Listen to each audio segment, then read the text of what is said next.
All right, here we go. Council meeting of November 17, 2020 is called to order. And we'll all stand for the pledge of allegiance. We'll have Councilmember Megan Feast lead us. Turn off your mics. I pledge allegiance to the flag of the United States of America and to the republic for which it stands, one nation, under God, indivisible, with liberty and justice for all.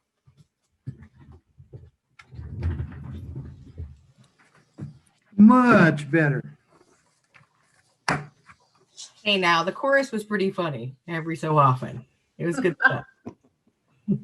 All right, Donna, how about a roll call? Okay. Councilmember Feast. Here. Councilmember Inesco. Here. Councilmember Schmidt. Here. Councilmember McDowell. Present. Councilmember Bode. Here. Mayor Dorsey. Here. And Deputy Mayor Peterson. Here. Thank you. All right, are there any other other than what Jeff wanted to do it for, he's going to fill in for Michelle? Yeah, that's on item 7 on your action agenda, Mr. Yeah, Mayor. that's down the road. All Yep. right. At this time, I would like to remind the members of the public that they can make comments during the public comment period, as well as on any items listed on the business agenda or the action agenda. Option number 1, join the Zoom meeting by clicking on the link that is displayed on the city's webpage. The link is listed on the agendas and minutes page under the tab that says more. Option 2, email City Manager Jeff Knighton. Or option 3, call Jeff's office phone. Both the email address and the phone number are displayed on the screen of the Mason Web TV streaming video. All right, we'll move on to the consent agenda. Is there a motion to approve the consent agenda as published? I move to accept the consent agenda as published. Good. Did I hear a second from Eric? You're muted, Eric. I'll second that. Okay. Sorry. All right. We have a motion and a second to approve the consent agenda as published. All in favor, say aye. Aye. Aye. All opposed? Motion carries. Donna, do we have anyone interested in making a public comment? No, we don't, Mr. Mayor. Okay. Now we'll move on to a presentation from Finance Director Aaron B. Miller, a third quarter report on the 2020 budget. Excuse me, did we remove the Shelton Mason County Chamber of Commerce signage update, or am I on the wrong one? That was added to your consent agenda, council member. Oh. I am on the wrong one. Okay, thank you. Page 39.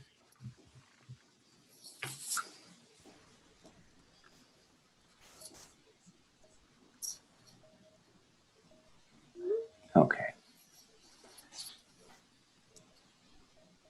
Oh, what are we? We all right now? Yeah. Fire away when ready, Aaron. Okay, I am having technical difficulty of trying to share my screen with this latest update. Maybe it's changed.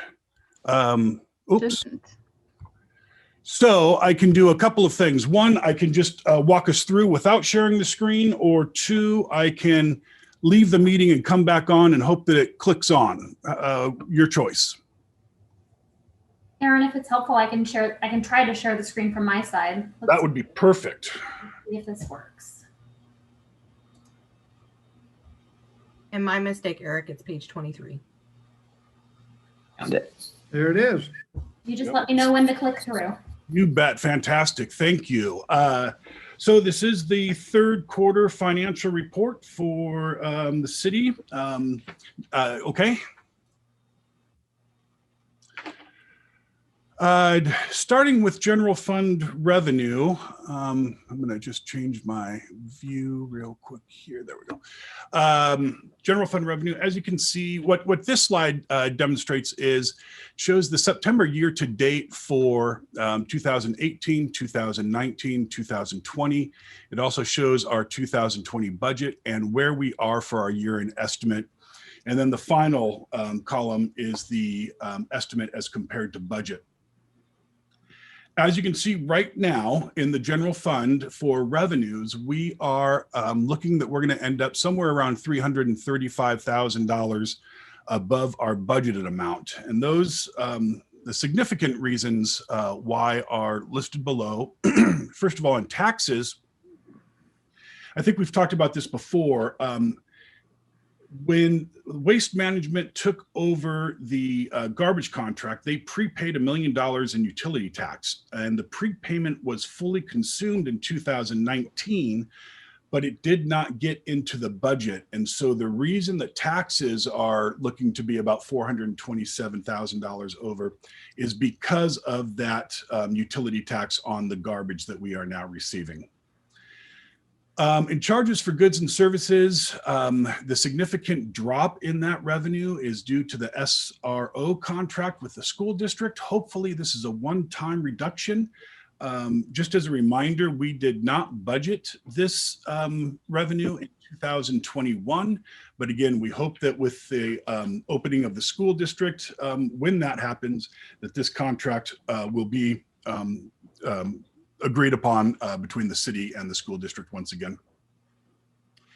And then in intergovernmental revenues, really that large increase is mostly due to the CARES Act funding, about $460,000, as well as some revenue that we received in 2020 for the library grant from expenses that took place in 2019.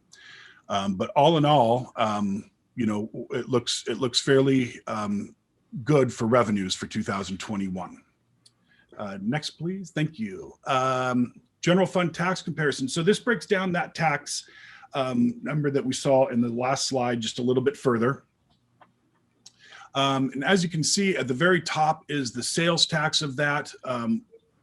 We are about 4.3% behind where we were at this point last year. And I should just mention the three columns are only the 2018 September year to date, the 19 and 20 September year to date. So we are looking at apples to apples here.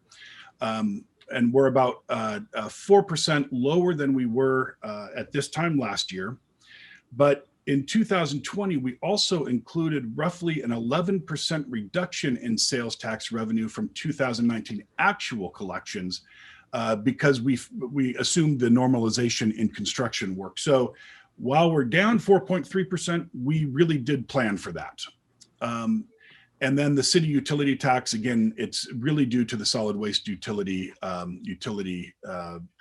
tax that comes in from the solid waste management.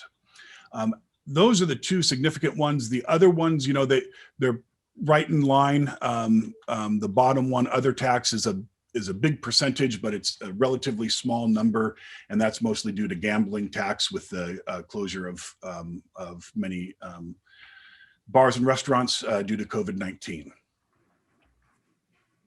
Wanted to just give you a graph of the sales tax collections. This is by month between 2019, which is the grayer of the two lines, and 2020, which is the yellower of the two lines.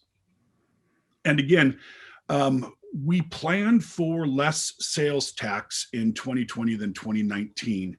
In 2019, construction comprised about 25%, more like 24% of sales tax revenues. We knew that was a large number, so we reduced that.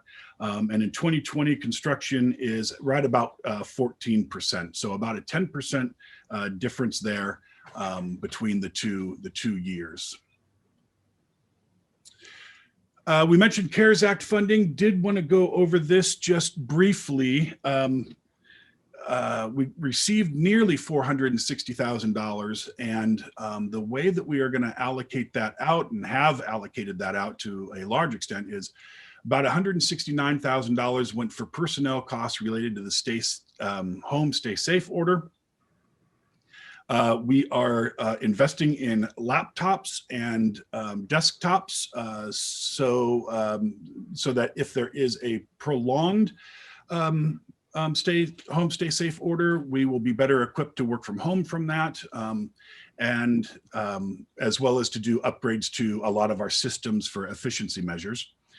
We upgraded our HVAC system about $35,000 to add a scrubbing capacity of the air. Have about $22,000 of personal protective equipment, sanitation supplies. The Tyler system upgrades, again, that is for new modules so that so that staff are better able to work remotely. We were able to provide $40,000 in small business loans through the Economic Development Council. This is a little bit different. They're called loans, but there is no payback obligation here. And it's a little different, it's a little unusual because generally when we get funding from the state or from the federal government, it is very specific for what we can use it for. From a city perspective, this felt good to be able to give back to the community, at least a little bit that we could do to help through this time. And then we also have about $12,000 for our Right Systems contract. The CARES Act will cover only unbudgeted costs which support IT improvements to aid with work from home. It will cover personal protective equipment and sanitation work, as well as business costs related to COVID. And so as well, and as you can see here, the city is making a significant investment in IT infrastructure to gain efficiency for both the employees as well as the residents moving forward. General fund expenses for type through the third quarter. This shows, again, it shows the September year-to-date number. It also has our 2020 budget and the 2020 year-end estimate with a comparison of the estimate and budget being the far right-hand column. The significant differences here are really when you look at wages and benefits. This is due to COVID. We reduced staff early of about 3 FTE, 3 positions. Then around mid-year, we had another 3 staff reductions and a 7th one later in the year. These reductions were offset by an increase of 1 FTE in the police department earlier this year. And then in 2021, the budget also adds 1 more back from the general fund for a net loss of 5 FTE in 2021 from 2020. Both the service charges and the supplies and equipment have to do with the professional costs for either IT upgrades, which is offset by the CARES funding somewhat, or IT hardware, which is also offset by CARES funding. You've seen this several times, and we're not going to spend a lot of time on this slide, but just wanted to bring this to the council's attention one more time. The city reacted quickly to COVID-19, and we're still grappling with the 3 major unknowns that we were grappling with way back in March. How long will it last? How deep will the impact be to current revenues? And how long until full economic recovery?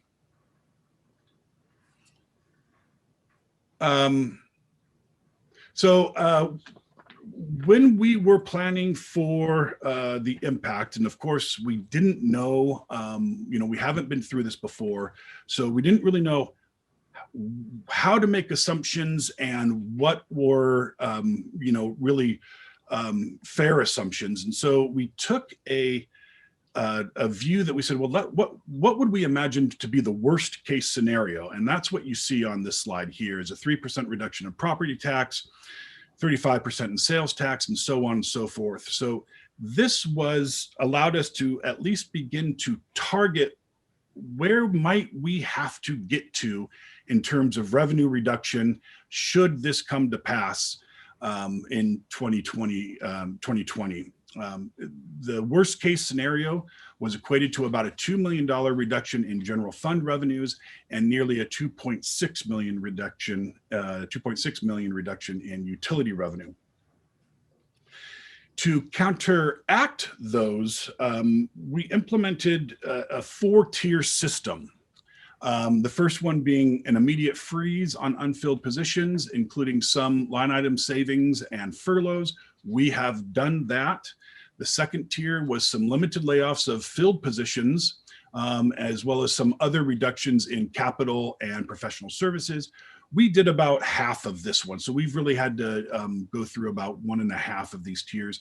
And then 3 and 4 just further complicated if revenues continue to drop. I did want to just add, when we did the refunding earlier this year, obviously for the rating agency, our response to COVID was the biggest topic that they had. How are you responding? What are you seeing? And they really did appreciate the thoughtfulness that we went through to think of the worst case scenario and then filling in how we would get there to meet that if necessary.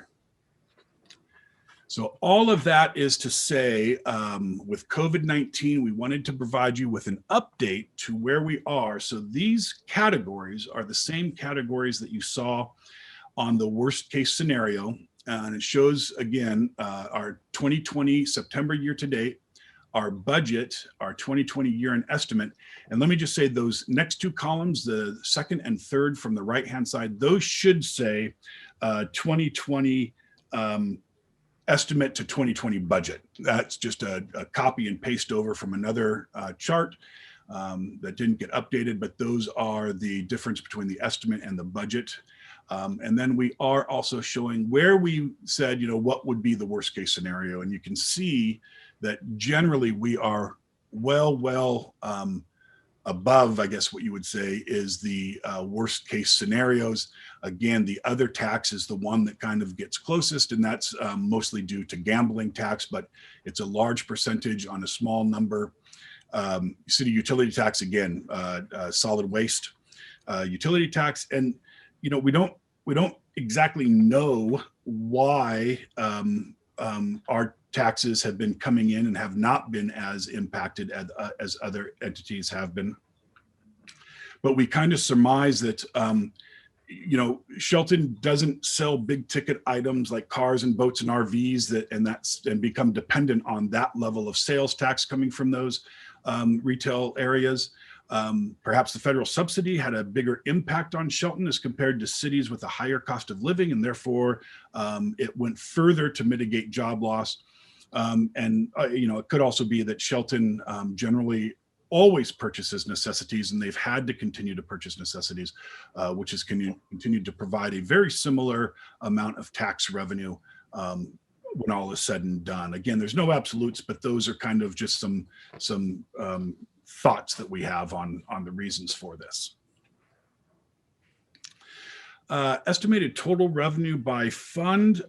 As you look at this, you can see that there's a lot of funds that are below the 100% mark. Part of that's going to be because of COVID and the impact on the economy. And part of that's going to be because of capital savings and professional capital work savings. And so we're not getting grant reimbursed. We're not transferring money into the capital funds.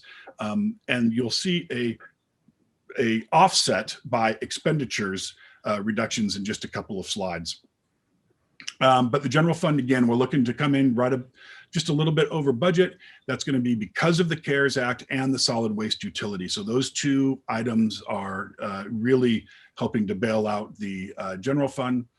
Capital projects, which is 1, 2, 3, 4, 5, 6 over, it looks like. It's showing a very small amount.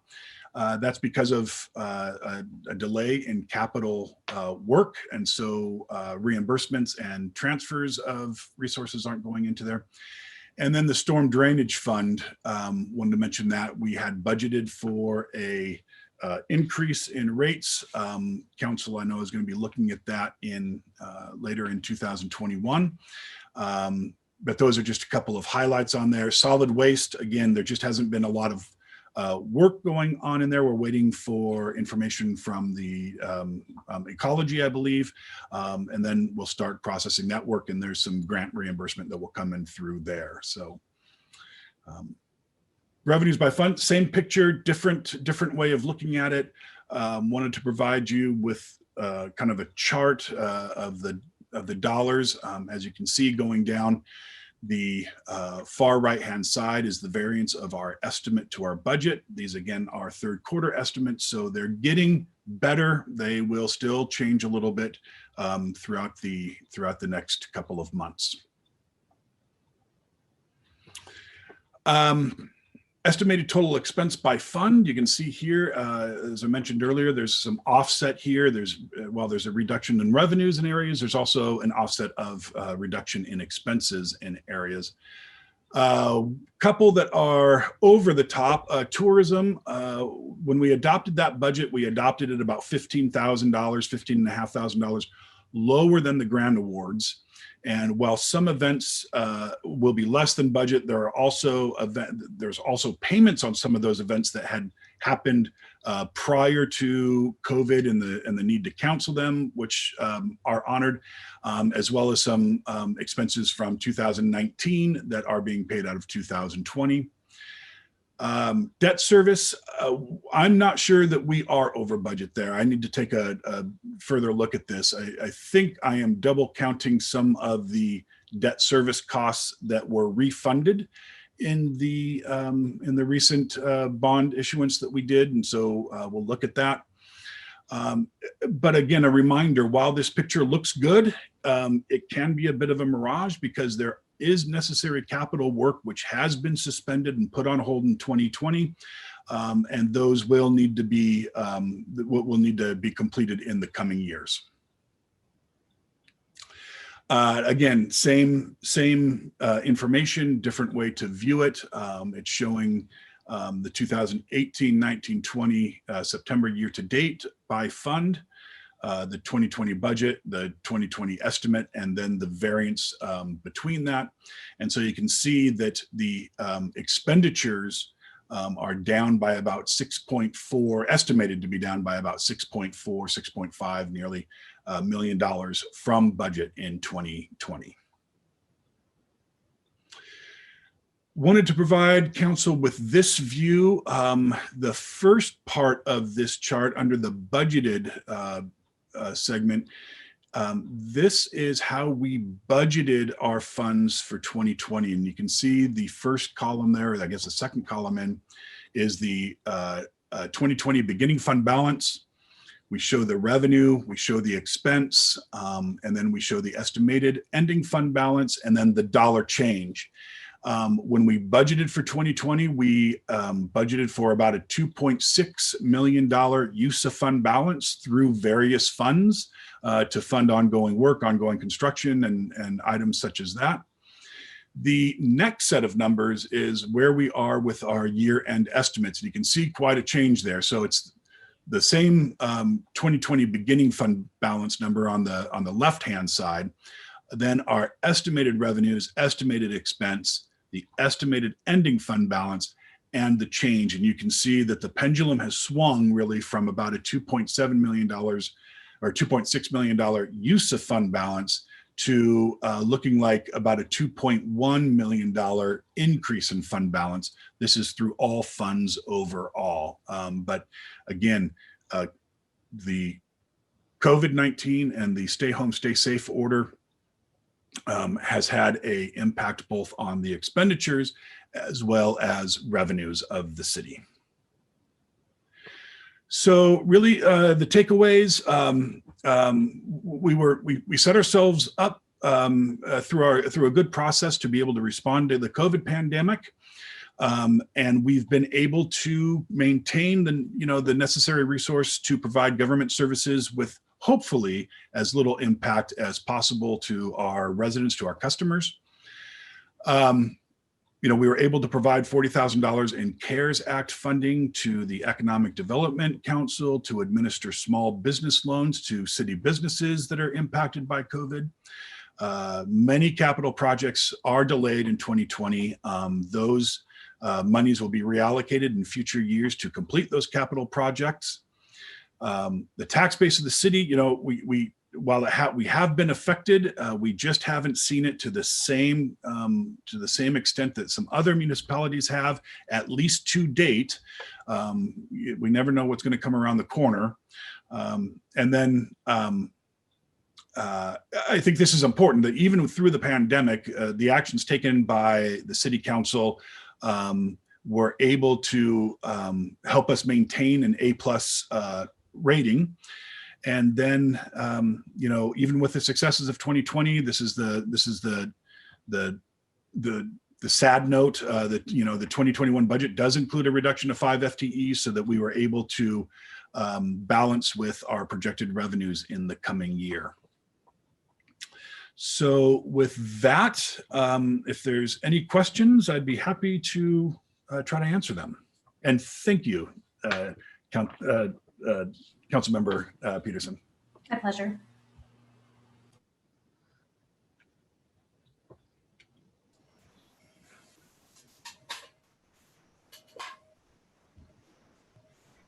No questions for Aaron? Thank you, Aaron. You bet. But you're going to be up here in a minute, so hang on. All right. All right, so we are recessing from the regular meeting to open a public hearing. City Manager Jeff Knighton has details for us about an ordinance for a franchise agreement with Cascade Natural Gas. Thank you very much, Mr. Mayor, Deputy Mayor, members of council, and members of the public. As you know, we've been working on franchise agreements throughout the year, and we're getting to the point now where we're adopting several of them. The one before you this evening is for a franchise agreement with Cascade Natural Gas. Their current agreement was adopted by Ordinance 1663-1205, and it expires at the end of 2020. The new agreement grants a franchise to Cascade Natural Gas for a primary term of 10 years and is renewable for 5-year periods unless canceled. The options are to adopt the agreement as presented, not tonight, but adopt the agreement as presented at our next meeting, request staff to re-enter negotiations, or take no action at all at this time.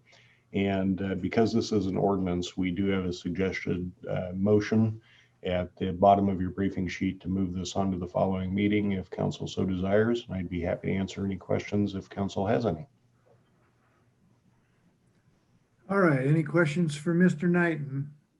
If not, will somebody motion to move it forward? I move to forward ordinance number 1958-1020 to the action agenda for the council meeting on December 1st. Point of order, we also need to take public testimony and have a reading. Oh, did I miss that? I'm sorry. That's all right. Has anybody signed up, Donna? No one signed up, Mr. Mayor. Okay, give us a reading, please, of ordinance number 1958-1020. Okay. Ordinance number 1958-1020, an ordinance of the City of Shelton, Washington, granting Cascade Natural Gas Corporation a non-exclusive franchise for the transmission, distribution, and sale of natural gas. Okay, we had a motion. Do we have a second? Second. All right. Any Excuse me, questions? I Mr. think we already Mayor, went through that. Yes. who made the motion? Joe. Joe? Councilmember- Joe, seconded by Eric. Yes. Yes. Thank you. Okay. Okay, we have a motion and a second to forward ordinance number 1958-1020 to the action agenda for the council meeting on December 1st. All in favor, say aye. Aye. All opposed? Motion carries.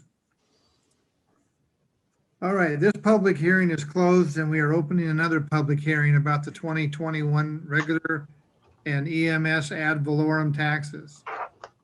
Finance Director Aaron B. Miller has information for us about an ordinance for the 2021 regular and EMS ad valorem taxes. Thank you, Mayor. And let me start by apologizing to Deputy Mayor Peterson. I gave her the wrong title a few minutes ago, so apologize for that. No apology needed. It's still correct. Thank you. This is this ordinance before you is for the 2021 regular city and EMS levies for 2021. Again, we've talked about this at the first public hearing. What this ordinance does, it does increase our property tax by 101% of the highest lawful levy. We don't have any bank property tax capacity in the city levies.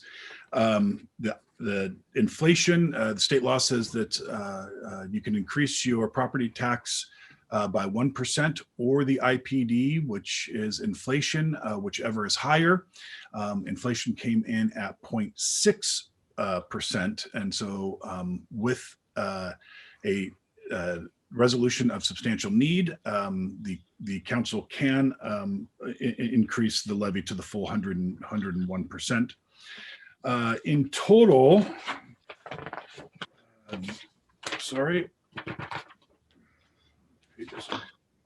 in total, the regular levy that would be collected is $2,145,451.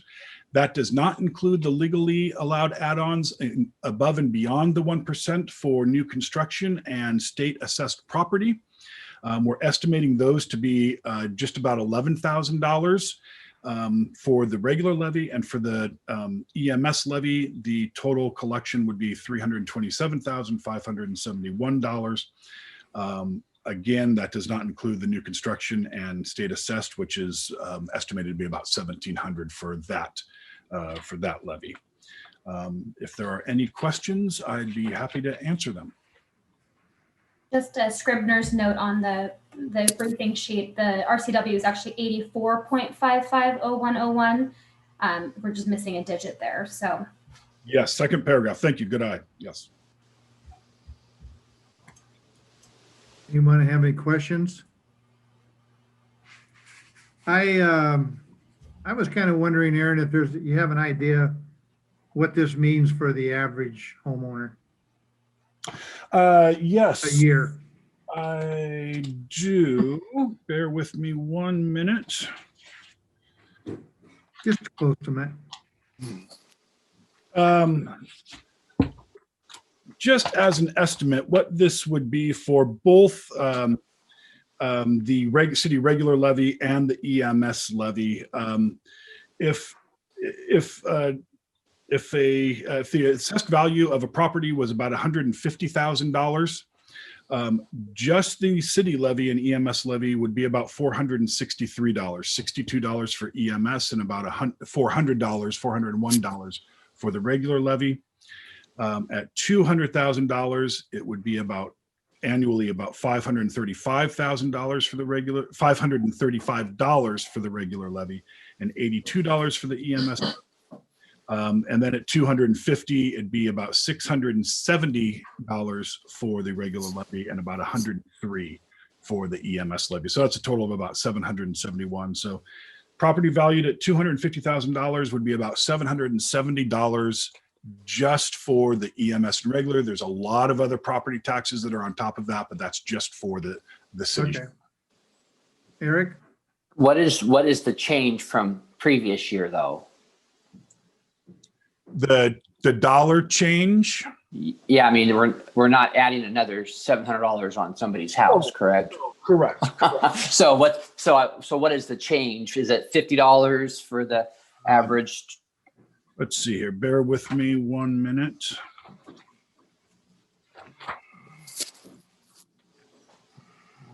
Let me do a quick comparison here. Because when you said that, it sounds like, oh, we're just tacking on this, and want everybody to know that we're not tacking on an extra $700 on their annual property taxes. That's kind of what I was trying to get at. Oh, For a valuation of $150,000, the increase from the 2020 to the 2021 looks like it would be around $12 Okay, that's what I wanted to know. Right, Thank you. okay. All right, are we okay now? Is anyone signed up for public testimony, Donna? No, there isn't, Mr. Mayor. All right. Can you give me a second reading for ordinance number 1953-0820? Yes. Ordinance number 1953-0820, an ordinance of the city of Shelton, Washington, setting the amount of the annual ad valorem taxes in the city of Shelton for calendar year 2021. All right, do we have a motion?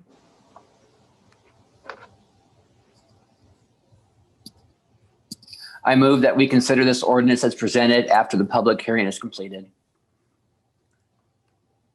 Second. Okay, we have a motion and a second. No more questions, I don't think. So we have a motion and a second to consider this ordinance as presented after the public hearing is completed. All in favor, say aye.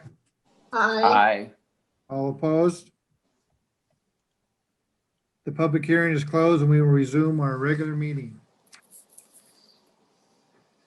The next action item is also for Aaron. Is there public comment?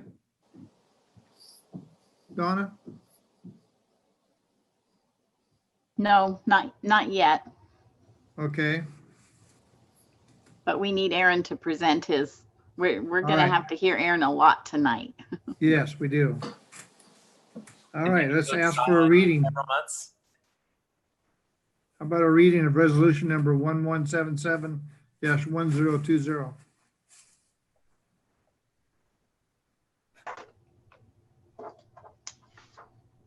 Aaron, are you going to present something before Yes, I do the reading? Yep, you Oh. bet. Oh, I'm sorry. So before you is the first of two substantial need resolutions for the council. By law,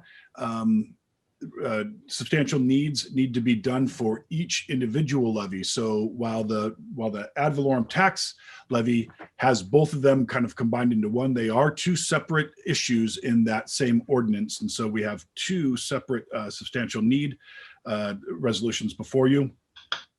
Again,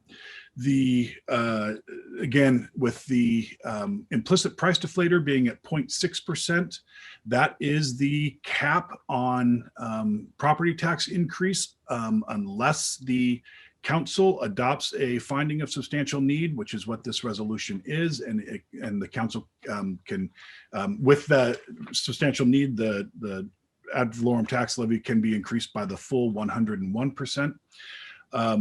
Again, the IPD is a fancy way to say inflation, and inflation can be viewed equally as the increase in price of goods and services over time, or the decrease in the value of money over time. Prior to the second quarter of this year, the implicit price deflator was well above 1%, but with COVID-19 and the shutdown and the stay home, stay safe orders across the nation, it had a big effect on it, on production as well as on consumer spending, and it dropped to 0.6%. The estimate for the third quarter is an increase in IPD of about 30% or so. That number will become official, whatever that number is, will become official on November 25th. But this resolution here does allow for an increase of the full 101% on the regular city ad valorem tax levy. And I'm happy to answer any questions. All right. Now I can ask Donna if there's any public comment. There's no public comment, Mr. What Mayor. happens when I try to go too fast? How about a reading for resolution number 1177-1020? Resolution number 1177-1020, a resolution of the city of Shelton, Washington, making a finding of substantial need and setting the regular property tax levy limit factor for collections in 2021. Okay, do we have a motion? I move to, go ahead. I move to approve resolution 1177-1020, finding a substantial need to increase the city's regular property tax levy to the maximum 101% of the previous year revenue collection. Second. Okay, we have a second.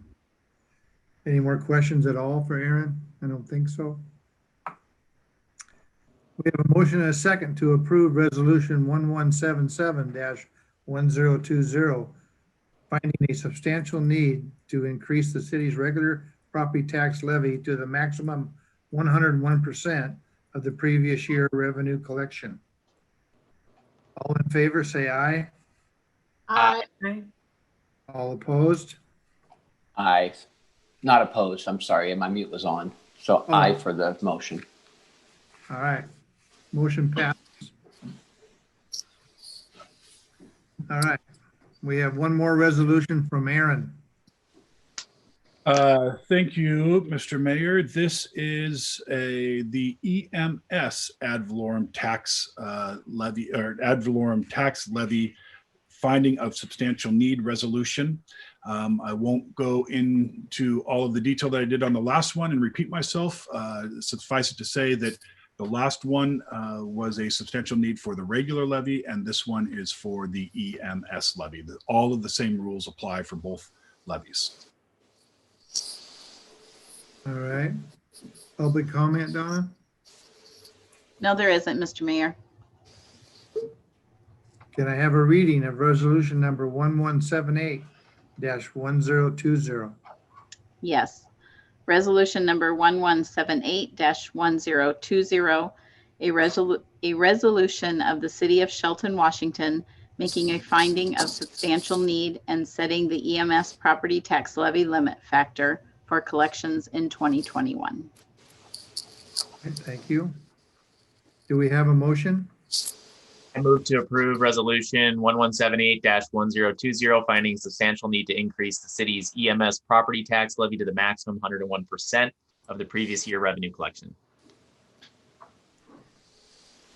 Second. Okay, Megan has a second. No questions for Aaron.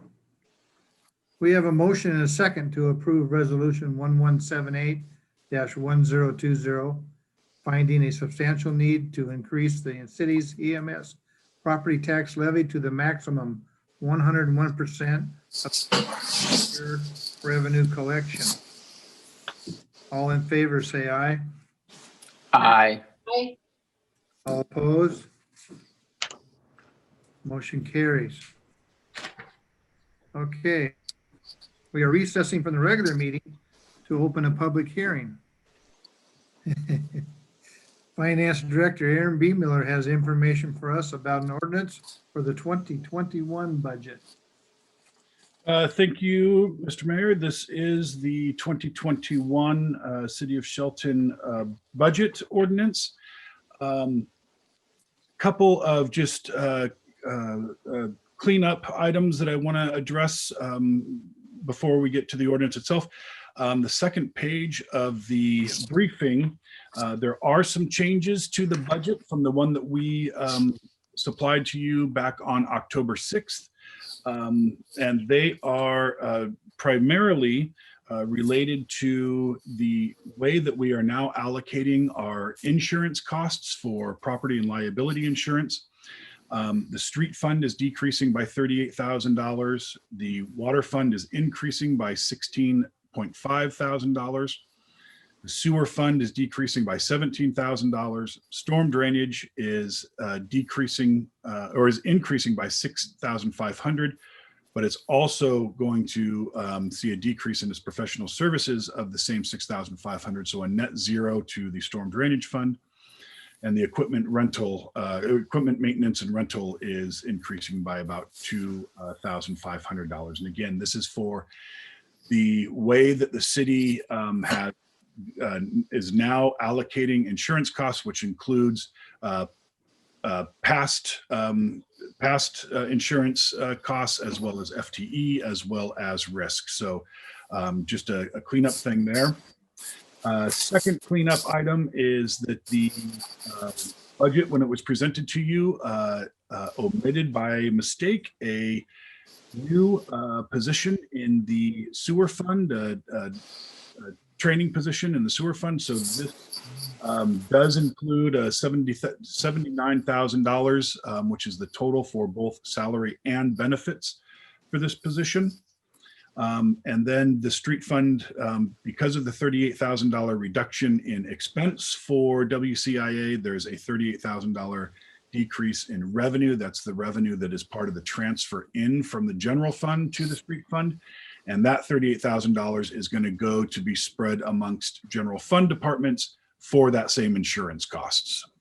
So those are the only technical changes in the budget.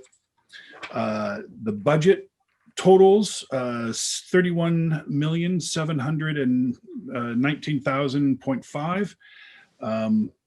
The general fund portion of that is $12,200,000, almost $284,000. From a nuts and bolts perspective, the budget, it's roughly a $1.4 million increase overall from the 2020 budget.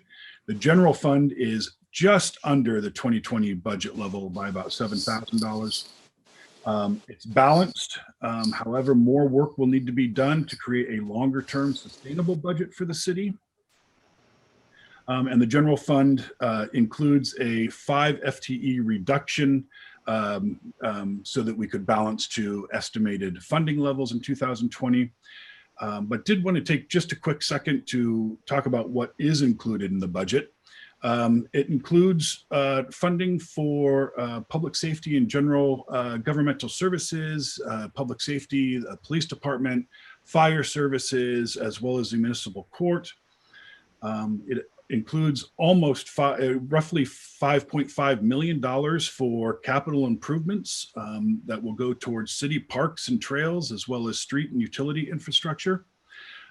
It fully funds recreation services and community events, and helps fund community events. And overall, it funds the city services that help contribute to a quality of life that the residents of Shelton enjoy. So I think overall, it's a good budget. And I'm happy to answer any questions that you might have. Has anyone signed up for public testimony? No, they haven't, Mr. Mayor. All right, would you please give me a second reading for ordinance number 1954-0820? Ordinance number 1954-0820, an ordinance of the City of Shelton, Washington, adopting the budget for the calendar year 2021. Thank you. You're welcome. Do we have a motion?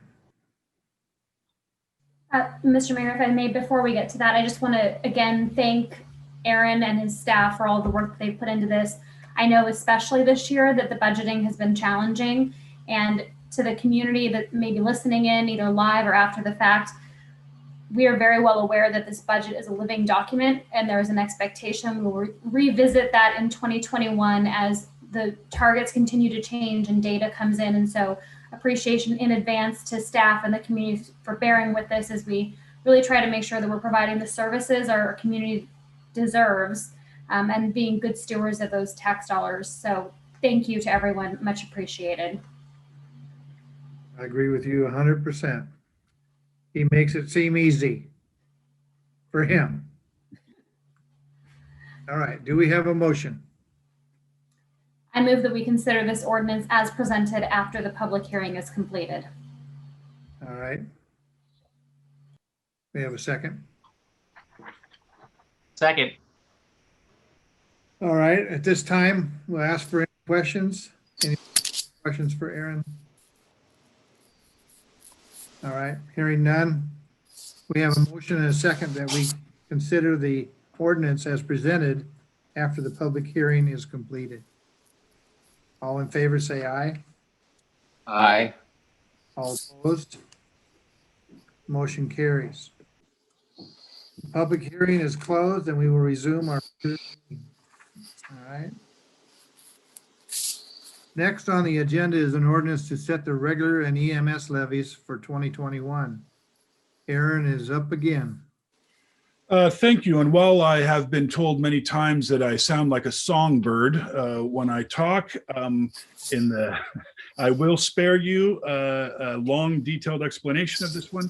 We just talked about this a few items ago. This would adopt our 2021 regular and EMS ad valorem taxes for collections in 2021 at the increase of 101% from the highest lawful levy. All right. Do we have any public comment, Donna? No, we don't, Mr. Mayor. All right. Do we have a motion? I move that we adopt ordinance 1953-0820, setting the regular and EMS levies for 2021. Second. All right. Any questions or comments for Mr. B. Miller? Hearing none, we have a motion and a second to adopt ordinance number 1953-0820, setting the regular and EMS levies for 2021. All in favor, say aye. Aye. Aye. All opposed? Motion carries. The last item from Aaron, an ordinance to adopt the 2021 budget.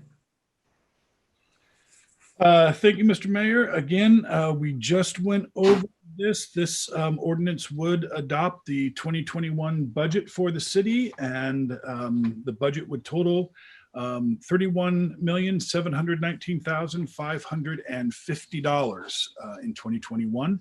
And I'm happy to answer any questions that you might have. Okay. Seeing none. Public comment, Donna? No, sir. I can just add something, Mr. Mayor. You can. Just want to echo what Deputy Mayor Peterson had to say as well. And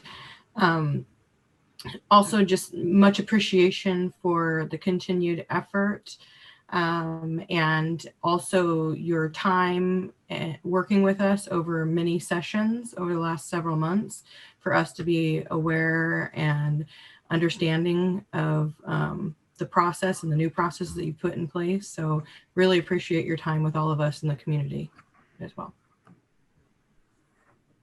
All right. You have a motion. I move that we approve ordinance number 1954-0820 to adopt the 2021 budget as presented. Second. Second. Oh, there you go. All right. Any more questions for Aaron or comments? Just a comment. It's nice to be All right. approving the budget in November. Way ahead of schedule. Thank you. A little bit different than in the past. Yes, sir. All right. We have a motion and a second to approve ordinance number 1954-0820 to adopt the 2021 budget as presented. All in favor, say aye. Aye. Aye. All opposed? Motion carries. All right. Our city manager, Jeff Knighton, has information for us regarding Cradle Point units for our police cars. Thank you very much, Mr. Mayor, Deputy Mayor, members of council. And just before I get started on the Cradle Point, I wanted to mention that whenever I think of Aaron, I think of a songbird. First thing that pops into my head. Secondly, tremendous amount of appreciation for he and the finance department's work on all the budget documents. And for tonight, at least, the B. Miller show is over. So the Cradle Points, in order to address the strategic goals of the City Council, including accountable government, community life, and economic vitality, we reviewed various options to upgrade the ability of Shelton police vehicles to have continuous Wi-Fi capacity. That's extremely important for officer safety, to make sure that if and when they need help and communication, that they can reach someone and not be concerned about that. The Cradle Point's wireless routers will be installed in each assigned vehicle and have LTE and 5G capability, and it will better allow our police personnel to perform their duties. I did want to mention that the total hardware expenditure was slightly under $36,000, but will be paid for with a vehicle reimbursement of a little over $55,000. So this isn't spending that's coming out of our general fund. It's from a reimbursement program. Lastly, you did receive an updated resolution tonight with 2 additional recitals that weren't in the original version, and I just wanted to make sure that was highlighted. Whereas, and this is the 3rd recital in the updated one, whereas other emergency service providers in Mason County exclusively use Cradle Point devices and are able to share technical resources with the city to utilize and maintain the devices. And the 4th recital, whereas Cradle Point devices can only be purchased through a single representative, Anaconda Networks. So those are two new ones that we added tonight just to make sure that we were appropriately following the procedure for this purchase. And with that, I would be happy to answer any questions that you might have. And Jeff, hi everyone. I haven't been to a virtual meeting with you yet. I'll just chime in here. I was the one who recommended adding those recitals because this is a sole source purchase, and just to make sure that the auditor is satisfied that there's really only one provider of these devices, and that's Anaconda Networks. Okay, thank you. Do we have any public comment, Donna? We do not, Mr. Mayor. All right. Can you give us a reading for resolution number 1181-1020? Yes.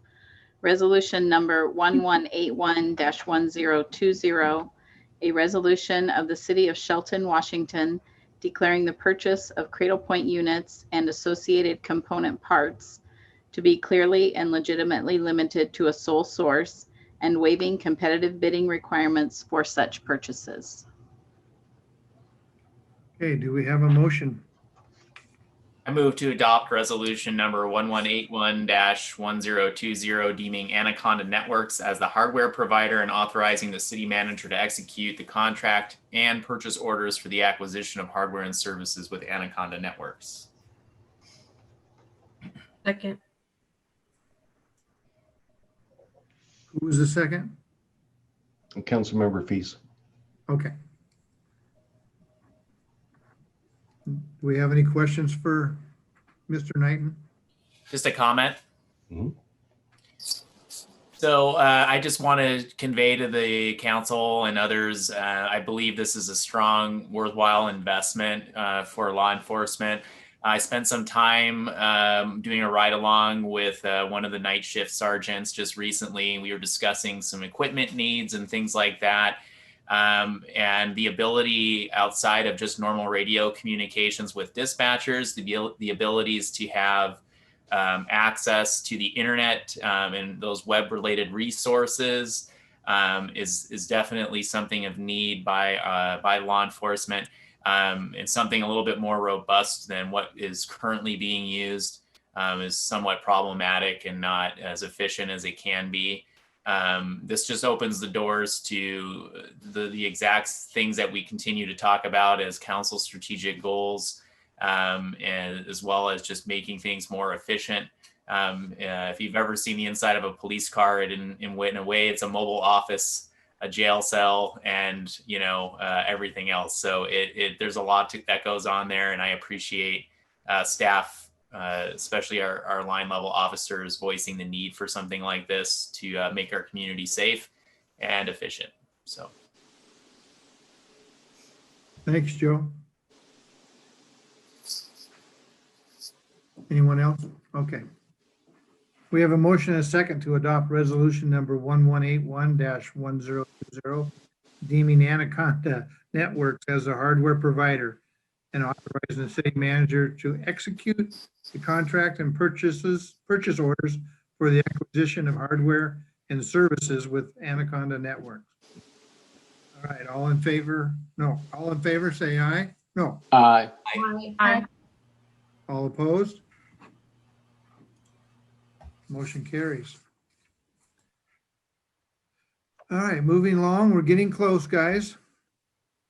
City Engineer Ken Gill is going to speak to us about the final acceptance for the MTA parking lot. Good evening, council. It's good to see all of you, even if it's virtually. So tonight, I'm not going to make you learn any new Latin or talk about any snakes.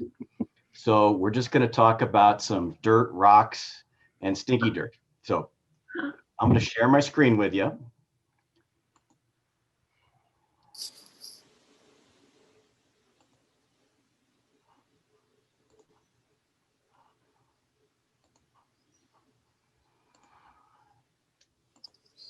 And what you should see is a PowerPoint presentation. So this is the Mason Transit Authority parking lot. And I'll skip ahead to the first slide, but this is located on 600 block of Railroad Avenue, right by United Way. About 6 years ago, the city was blessed to be given a grant from the Department of Ecology for just over $300,000. So you can thank Greg Clark for that and Mike Michael.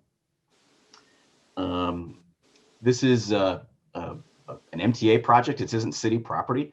MTA hired the Mason Conservation District to do the design. And as part of the design, they ran across some petroleum contaminated soils. You can see the labels on the dirt pile. You don't see that very often in paint. So they were doing some sampling of soils and having to haul these off. So prior to doing all this, though, we of course went out to bid, and we collected about 13 bids, which really makes a city engineer jump up and down because it's the public bid process working really in your favor. And we awarded the contract to RWB Scott, that's their excavator in the picture, for just over $300,000. So two numbers to keep in mind: we had a grant for $300,000. We had a project or a bid amount for $300,000. So that really worked out great in the city's favor. The other thing that previous staff had done had signed an agreement with MTA. MTA was responsible for the match. It was about 25%, about $45,000 for the grant, and for any costs that went over our grant amount. So MTA had all the skin in this game. So here's where our local concrete supplier is performing or getting ready to pour the perimeter vertical curb. That's what those forms are. It's a geotextile layer that goes down on top of the dirt.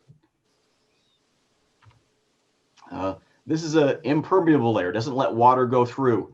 So the water for the very top of the parking lot filters down through this, runs along this towards a catch basin out in the alley. You can also see the excavator putting on some quarry spalls over another geotextile. That's the detention layer, so that the project doesn't flood anybody out. There's the gravel layer. This acts as a water quality layer to clean up the stormwater that's coming off the parking lot, and also acts it as a layer to set the pavers. So this is the best slide right here of any construction project. So you'll probably recognize a few folks in there, but one of the most important people that was a big champion of this project was Nanette Brannon, and she's got her hands on the scissors along with Mayor Dorsey. So that's all I had to present to you tonight. But with your acceptance of this project, it'll allow Brooke to submit the notice of completion and get the retainage coming back to the contractor and complete this project. Do you have any questions? All right. Thank you, Ken. Do we have any public comment, Donna? No, we don't, Mr. Mayor. All right, can you give me a reading, please, of resolution number 1174-0920? Resolution number 1174-0920, a resolution of the Council of the City of Shelton, Washington, accepting the Mason Transit Authority parking lot retrofit project as final and complete. Do we have a motion? I move to authorize the mayor to sign resolution number 1174-0920, accepting the Mason Transit Authority parking lot project as final and complete. All right. Do we have a second? Second. All right. I should have asked, is there any more questions? All right. We have a motion and a second to authorize myself to sign resolution number 1174-0920, accepting the Mason Transit Authority parking lot project as final and complete. All in favor, say aye. Aye. All opposed? Motion carries. Thank you very much, you guys. Thank you, Ken. All right. City Manager Jeff Knighton has information for us about the interlocal agreement with Mason County Fire Protection. Thank you, Mr. Mayor, Deputy Mayor, and council members. You first heard this item on at our council meeting or at your council meeting on November 3rd. Nothing has changed in the document since that time. I just wanted to point out that this new agreement will become effective January 1 of next year. And we will attach as an appendix the Fire Protection District's fee schedule to our master fee schedule. And that action will take place at the first of the year as well, or in the month of January anyway. We'll get that straightened out. Happy to answer any questions if you have any. Okay. Seeing none, do we have a motion or no? Public comment, Donna? No, there isn't, sir. Okay. Do we have a motion? I move to approve the interlocal agreement with Mason County Fire Protection District number 5 as presented and direct the city manager to sign the agreement. Second. Eric has the second. Thank you. We have a motion and a second to approve the interlocal agreement with Mason County Fire Protection District number 5 as presented and direct the city manager to sign the agreement. All in favor, say aye. Aye. Aye. All opposed? Motion carries. All right. The last action item is a legal services contract. Jeff will share the details with us. Thank you, Mr. Mayor, Deputy Mayor, and council members. As you know, Ms. Haggard has served as a city attorney since mid-2018 and for a substantial amount of time prior to 2017. We are looking at a contract at this point with her new law firm, and our recommendation, because of the consistency and the high quality of the legal services that Ms. Haggard provides to us, is to adopt the new contract as presented. And Kathleen is here with us this evening. Hi, Kathleen. I haven't seen you in forever. I know, it's not since March. Yeah. So that's all I have for you this evening. And if Kathleen has anything she'd like to say. Yeah, just to kind of tell you what's going on. So I've been with my current firm since 2004. And I actually became the city attorney of Shelton in 2007. So I had about a 10-year run and then was involved just on an hourly basis when Kristen French was the city attorney, and then came back full-time after that. So I have a really long history, going on 14 years with Shelton. Cities are definitely my passion. I also represent city of Bonnie Lake. I have since 2004. Jeff and I actually very briefly overlapped there a long time ago. And I'm going to be leaving my firm at midnight on December 31st and starting a new firm the next day with one of my current partners, Jeff Ganson. Jeff is also a very experienced city attorney. He's currently the city attorney for the city of Woodinville. And in the past, he's also worked with Bonnie Lake and also the city of Medina. So we have Woodinville and Bonnie Lake coming with us, and we definitely hope to have Shelton as well. There'll be no rate increase, and the goal would be that you wouldn't notice a difference in the services or responsiveness. And if you have any questions, I'd be happy to answer them. Any questions for Kathleen? All right. She's been with us for thick and thin, so appreciate her. Well, starting a new business in the middle of a pandemic is maybe not Sure. ideal, but there's something to present, I guess. Well, we wish the best for you, Kathleen. Thank you. I appreciate that. So do we have any public comment? No, we don't, Mr. Mayor. All right. Do we have a motion? I recommend approval of the attached contract and allow the city manager to sign for the city. All right. Second? I second it. All right. No more questions or comments for Kathleen, right? Okay. We have a motion and a second. And a second to recommend approval of the attached contract and allow the city manager to sign for the city. All in favor, say aye. Aye. All opposed? Motion carries. Thank you, Kathleen. Thank you. All right, we'll move on to the manager report from Mr. Knight. Thank you very much, Mr. Mayor. Just a couple of things I wanted to mention. Actually, two, so I guess that's a couple. I don't know what I'm talking about here. Just wanted to quickly go over our agenda for December 1, just in an effort to increase transparency for our public so that they know what we're discussing upcoming, and if they have any comment, we would love to hear from them on the topics that council would be considering at their regular meetings. December is usually a really slow month, so there is not a whole lot on December 1, but a couple of things I wanted to highlight are the second reading of the Cascade franchise agreement that you heard this evening. It'll be in the second reading that night. We'll also have a landfill update on the C Street landfill, so we can let folks know where we stand on that. And lastly, we have a comprehensive update for our city policies.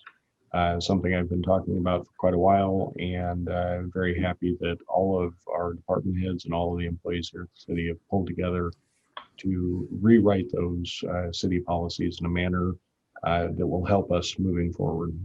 And I've said a couple times to a couple of different people, there were a couple of policies on board when I got here that were adopted my senior year of high school. I'm not that old, but that's probably a little bit longer than they need to be before they're looked at. So we're happy that we're going to get to share those with you at our next meeting. Secondly, I just wanted to mention that with Governor Inslee's order and his press conference on Sunday, we have taken steps to reduce the interactions here at City Hall, including closing the doors to just public walk-ins. But I did want to emphasize that our staff directory is available, as was mentioned in the press release. We are available to talk with you about any particular topic, particularly development and development review, and we are available to meet. We can meet folks downstairs and kind of isolate that meeting in a large room with separation so that we can maintain physical distancing while still helping our customers and constituents get the jobs done that they need to get done. With that, happy to answer any questions that you might have.